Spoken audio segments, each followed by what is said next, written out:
एकादशी का व्रत करने का पूरा एक साइंस है, विज्ञान भी है, धार्मिक कारणों से भी है, एकादशी लेकिन व्रत में ही है, बाकी व्रत में नहीं। नहीं, एकादशी में ही लाभ करेगा ज्यादा।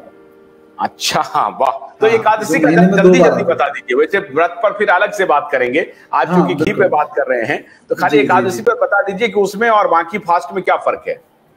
देखिए, एकादशी के दिन जो पूरा हमारा ये जैसे इसकी जो चंद्रमा की साइकिल्स के हिसाब से चलता है, तो हमारा शरीर में बहुत, मतलब इसके कारण बहुत सारे, एक जल्दी से कारण बता देता हूँ कि हमारे शरीर को यदि ये पता रहे कि महीने में 2 बार, क्योंकि हमारा शरीर पूरी तरह से जो चलता है, जैसे महिलाओं का जो माहवारी भी चलती है, वो भी चंद्रमा की साइकिल्स के हिसाब से ही पूरा नियंत्रित रहती है वो, तो हमारा शरीर उसको ज्यादा अच्छे से पहचानता है।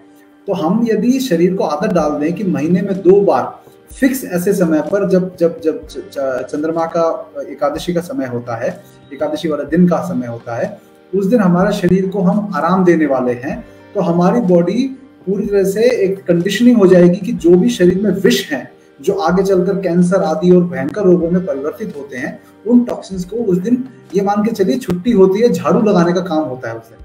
मैं और सिंपल लैंग्वेज में बता देता हूँ। और इस विषय पे नोबेल प्राइज तक मिल चुका है विदेश में किसी व्यक्ति को, जिसने इसको और साइंटिफिक तरीके से बता दिया, तो उसको नोबेल प्राइज मिल चुका है। बेसिक साइंस यही है जो मैंने अभी बताया है मूल में, तो ये उसका कारण है। तो मैं आपको भी जो इससे पहले बता रहा था कि उसका मेल्टिंग पॉइंट और उसकी बात करें, इसका उदाहरण मैं आपको बताता हूँ बहुत अच्छा, कि क्या कारण है। कि आपने कभी देखा होगा कि गर्भवती महिलाओं को गर्भधारण के बाद भी घी का मैं महत्व बताना चाहता हूँ आपको, कि हम लोग गर्भवती महिला को ये कहते हैं कि जब उनका बच्चा उनके शरीर में से 9 महीने तक जो है सारे न्यूट्रिशन खींच लेता है, तो बहुत सारी चीजों की कमी माँ को हो जाती है। तो हमारे राजस्थान का, जैसे मैं मूल राजस्थान से हूँ, हमारे वहाँ गोंद के लड्डू बोलते हैं, गोंद के लड्डू बनाए जाते हैं। गर्भवती महिला को बच्चा होने के बाद अलग अलग राज्यों में विभिन्न प्रकार से घी खिलाने की परंपरा है। अलग अलग, जैसे यूपी में हरीरा खिलाते हैं, पंजाब में पंजीरी खिलाते हैं, जिसमें बहुत घी का प्रयोग किया जाता है।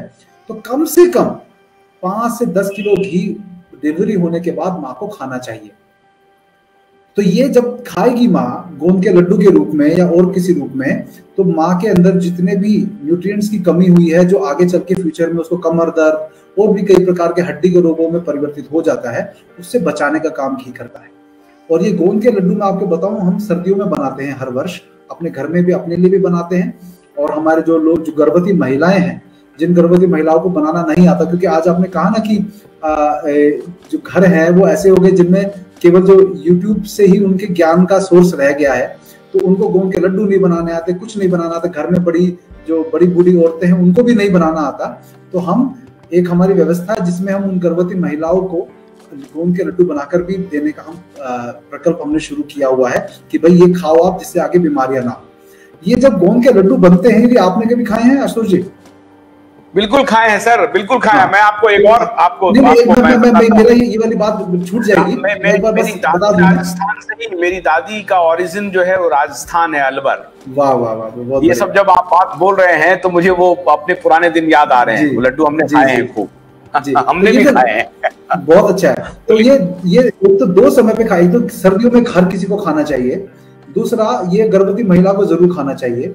और ये इसमें क्या होता है कि जब आप गाय के घी से लड्डू बनाते हैं, तो जब आप वो सर्दियों में बहुत, जब दिसंबर जनवरी की ठंड पड़ती है, तो आप देखेंगे कि वो गाय के जो मेल्टिंग पॉइंट की मैं बात कर रहा हूँ, वो लड्डू जब इतने बड़े बड़े लड्डू राजस्थान में बनते हैं, इतना बड़ा मेरा हाथ, इतने बड़े लड्डू बनते हैं, उसको आप हाथ से दबाएंगे वो टूट जाएगा, भले कितनी ही सर्दी पड़ रही हो।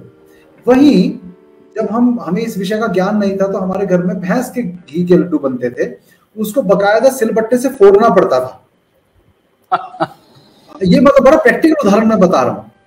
तो ये जो है, ये इसका सबसे बड़ा प्रमाण है कि जो गाय का घी का जो मेल्टिंग पॉइंट है, जो बुद्धि का काम करने वाले लोग हैं, जो शारीरिक श्रम कम करते हैं, हम जैसे लोग जो बहुत सिर्फ बुद्धि का काम करना, शारीरिक श्रम में टहलना, ये कुछ कर लिया, लेकिन जैसे आप हैं, हमको गाय का घी ही चलेगा, इसमें कोई कॉम्प्रोमाइज नहीं होगा, तो आप स्वस्थ रहेंगे, अन्यथा कोई गारंटी नहीं है।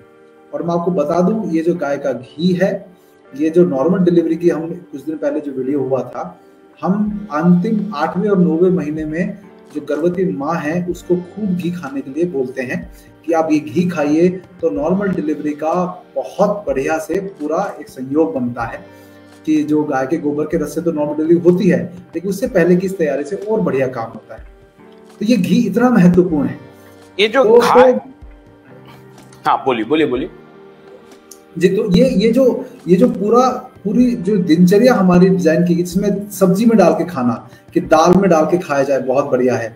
आप इसको रात में दूध के साथ, दूध ले रहे हैं, दूध में घी डालकर हम नियम है 50 बार फेंट लीजिए। 50 बार की ऐसी कोई शास्त्रों में गिनती नहीं लिखी है, लेकिन उसमें झाग निकालना है। तो आपने देखा होगा हलवाई जो पहले हुआ करते थे, जो कढ़ाई में, बड़े से कढ़ाई में दूध रखते थे, जब आपको दूध दिया करते थे तो उनको क्या पड़ी थी कि वो उसको ऐसे जैसे फेंटते ना, तोड़ के जैसे ऐसे फेंट के देते थे आपको।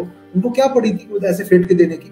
वो फेंट के देने की परंपरा क्यों विकसित की गई कि जब आप उस दूध को फेंटते हैं उसमें झाग बनता है, और जो वो घी उसके अंदर डाला गया है, वो घी जो है वो मॉलिक्यूलर लेवल तक पहुंचकर, बहुत सूक्ष्म रूप से पहुंचकर आपके शरीर को लाभ पहुंचाता है। तो हम जब घर में ये घी खाते हैं, दूध में डाल के खाते हैं, तो हम उसे 50 बार फेंट लेते हैं जिससे कि झाग बन जाए। नहीं तो हलवाई को तो सिंपल एक गिलास में डाल के दे देना था, उसको वो क्यों फालतू में प्रैक्टिस करेगा। बकायदा उनको सिखाया गया कि घी तोड़कर ही देना है, घी फेंट कर ही देना है, इस प्रकार से। तो ये पद्धतियां विकसित की गई हमारे घरों में कि कैसे घी का लाभ मिले। और मैं आपको बता दूं, दुनिया में